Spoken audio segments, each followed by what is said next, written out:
Time pass చదవా ఎక్కున్నావురా ఏదో తింటూనే ఉంటాడు తినిపోటు ఎదవా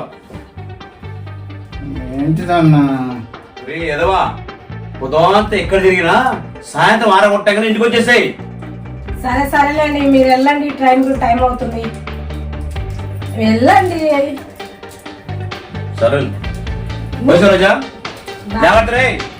నేను చెప్తాలేండి మీరు వెళ్ళండి. వావ్ బంటి, నీకు ఎక్సర్సైజ్ చేసి అలవాటు కూడా ఉందా? అవును వదినే. ఓ మై గాడ్, నీ కంటలు ఇంత గట్టిగా ఉన్నాయి. అవునా వదినే, మా అన్న ఒక వేస్ట్ ఫెలో, ఎక్సర్సైజ్ చేయడు ఏం చేయడు. అవునవును బండి, మీ అన్నయ్య ఒక పెద్ద వేస్ట్ ఫెలో, ఏ పని చేయడానికి చేత కాదు. ఏంటి వదినే అట్లా మాట్లాడుతున్నావు? మా అన్న ఎక్సర్సైజ్ చేయకున్నా ఎంత పెట్టుకుంటాడో తెలుసా? తెలుసులే, మీ అన్నయ్య గురించి నాకు నువ్వే చెప్పాలి, మరి నాకు తెలియదా ఏంది? అయ్యే